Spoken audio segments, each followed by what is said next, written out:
Hey guys, so here it is, part 5, antique store finds. We've reached the finish line. I can tell you guys, it's been so fun making these videos, even the ones I made on estate sale finds, flea market, and yard sale. I do have some other ideas for videos maybe in the future, but I can tell you what, it's been fun, but I'm pretty tired. I feel like Forrest Gump did when he did all that running. He just wanted to go home. You know, it's been really fun, exhausting a little bit, but I did it for you guys. I appreciate all your support, encouragement, and everything. If you will, keep hitting the like button for me, comment, give me feedbacks, give me ideas for videos you might want to see in the future. But anyways, guys, let's go ahead and bring you in and let's get started. All right. So as you see, once again, table full of variety of items.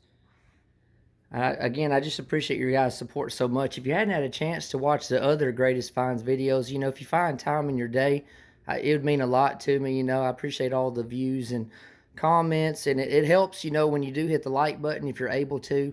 Just brings, you know, other people to the channel and the videos and stuff like that. Same thing like sharing the videos.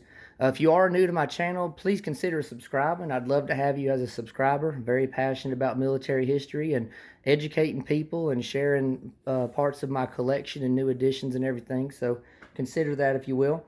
But anyways, guys, I'm going to go ahead and bring you in here and get started. I want to show you this World War II jerry can. Now, I did have one in another video. It had a different spout on there. You know, one type of jerry can was made for water. One was made for gasoline.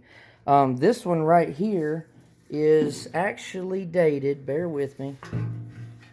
This one is dated 1945. It's on the bottom. The other one, it was 1944 on the top.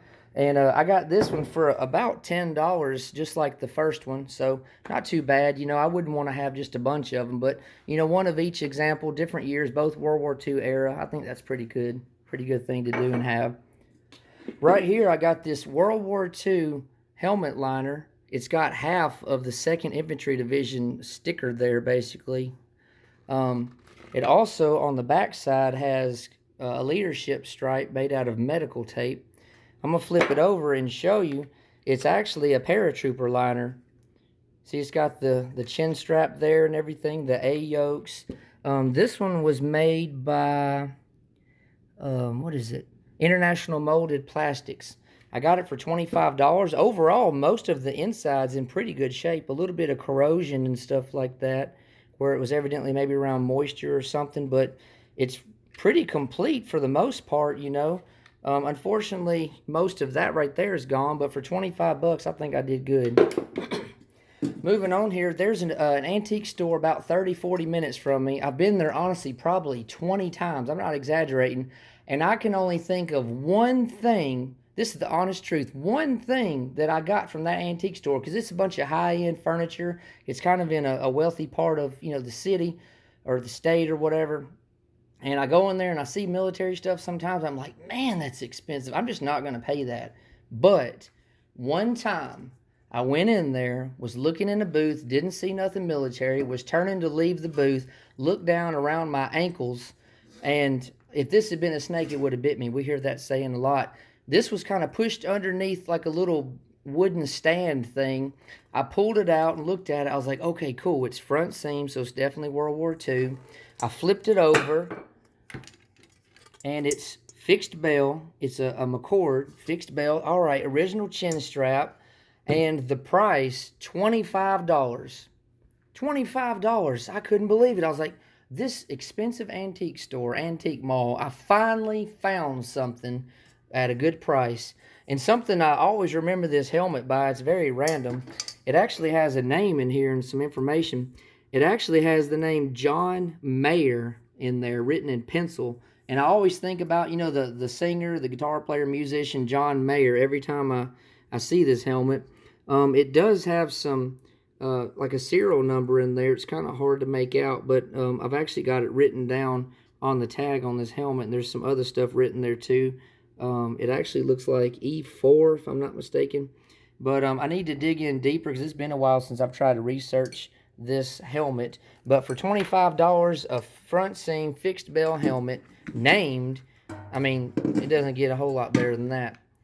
Moving on here, I got a couple American flags. You guys know I'm very patriotic. I love my country. I hope things are about to turn around very soon, not only in my country, but around the world, beginning early next year, if not the end of this year. We'll see what happens. It's definitely continue praying. But American flags, I like them so much, because again, I'm very patriotic. I've gotten so many of these over the years at different places, but these right here, I got at an antique store at different times, and for the most part, I can usually remember what I paid for an item because most of the time I'll tag it, but if I didn't, I know roundabout what I paid for it. So these right here would have been somewhere between $10 and $20 a piece.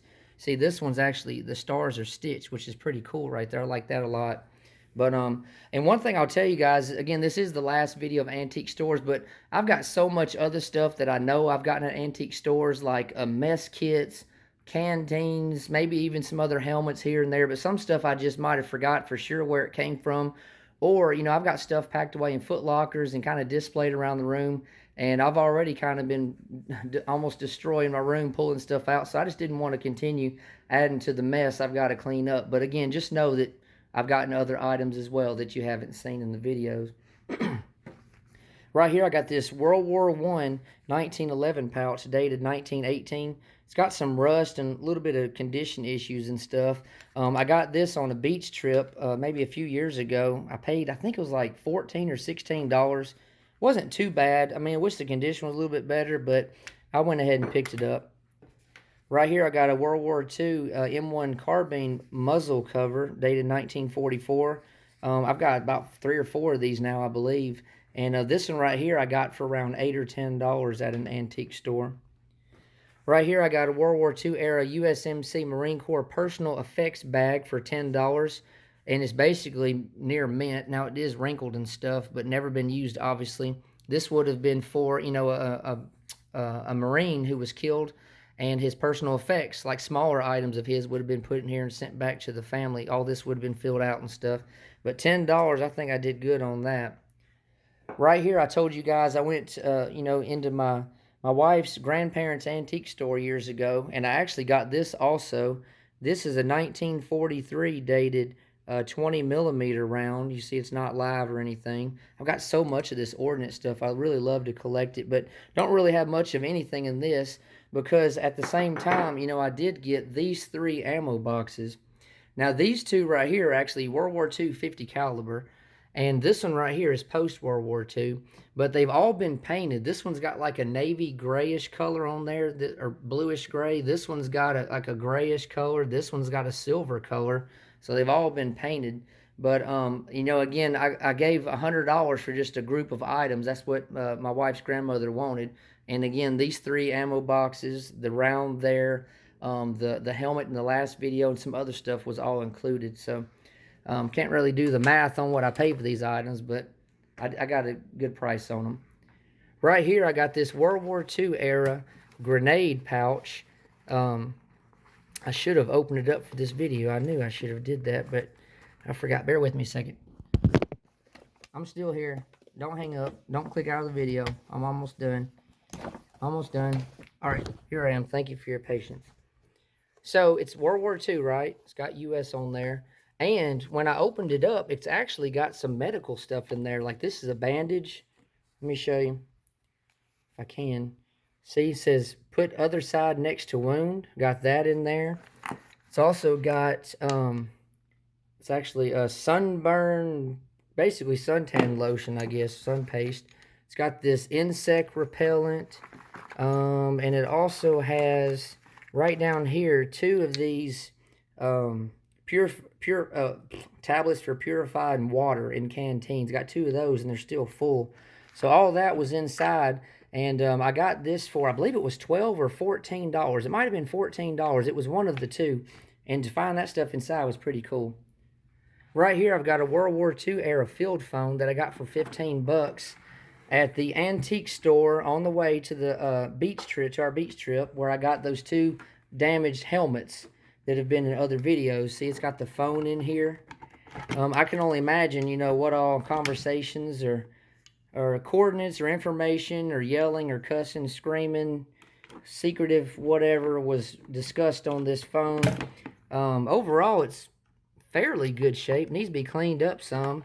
But it's definitely a cool item to have, you know, just to kind of think and wonder again about who would have used it and where and all that kind of stuff, right? See, it's got the thing here on the side you wind as well. But 25 bucks, I'm happy. Right here, I got this kind of weird display here. It's got a wooden platform, two older little small American flags. It's got this dummy 30 millimeter shell.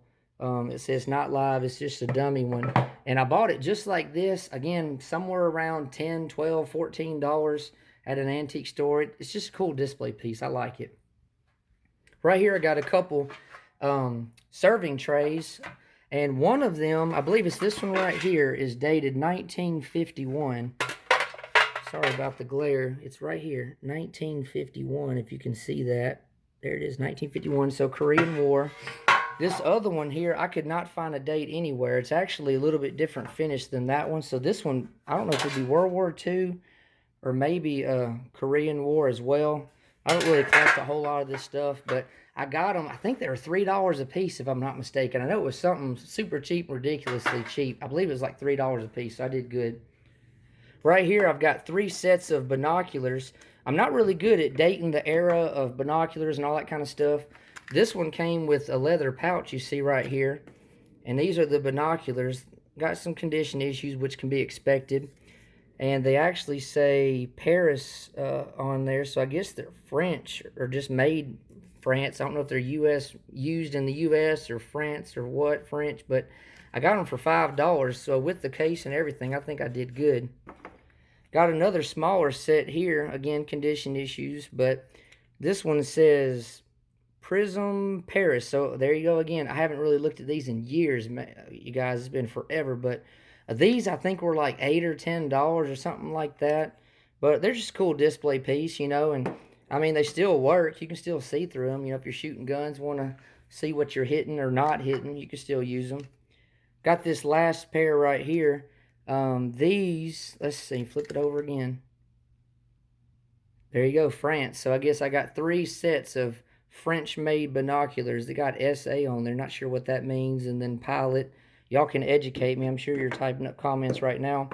But just kind of a cool different items to have to display, you know, the different styles of binoculars and stuff like that. Again, you know, just imagining what all's been seen through these, you know, just like the phone I mentioned, what all's been called and talked about and discussed, what all's been seen through these, you know, it just kind of makes you wonder, you know. Every item's got a story, you know, and it's fun when you can kind of narrow down, track down the soldier that used it, where it was used and how and why and everything else. So just kind of, I guess, part of the fun of collecting. Anyways, guys, last thing, I got these 3 books. This one's pretty cool here. It's on D-Day. It's an older book from, let me see. It is, bear with me. I should have did my research. I think it's from, I'm not going to spend a lot of time. Well, okay, it says 1993, so 31 years old. So I was 7 years old when this book came out, but it's got a lot of information on D-Day, you know, the different gear and weapons and stuff that were used by all the different people that participated, you know, the Axis and the Allies and stuff. So that's a pretty cool book right there. This one right here is really interesting. They Drew Fire. It's combat photos from artists who drew, you know, what they saw during World War II.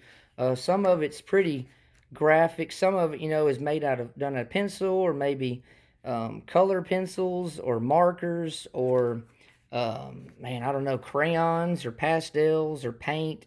You know, just kind of gives you, I guess, a little bit of insight on what they actually saw. You know, we watch war movies and stuff like that, but this actually shows some of the brutality and I guess some of the morbid stuff and heartbreak that's seen during war. But I got this book for like, I think it was like $8 or something like that. Last thing I want to share with you is this Pearl Harbor and the War in the Pacific book. It's kind of similar to the D-Day book because it shows, you know, like stuff that was used by the Marines and then the Japanese and stuff like that, gear and everything. It's a pretty cool book. I got it for actually $12.50. Still got the tag in there. And this one is dated, okay, 1991. So not as old as I thought. But anyways, just a really cool book. Both of these, if you're interested in seeing, you know, what the soldiers wore, used, different things like that from both sides, check out this D-Day book and this Pearl Harbor book. But anyways, guys, once again, thank you for all the support. Please continue, watching the videos as you're able to or you feel to do so. It means a lot to me. It keeps me motivated, encouraged to keep doing what I'm doing. Thank you for supporting John Boy. I hope you stay tuned for more videos in the future because I've got so many ideas. But anyways, God bless all of you. I wish you well, and I'll be getting back to you soon. Thank you.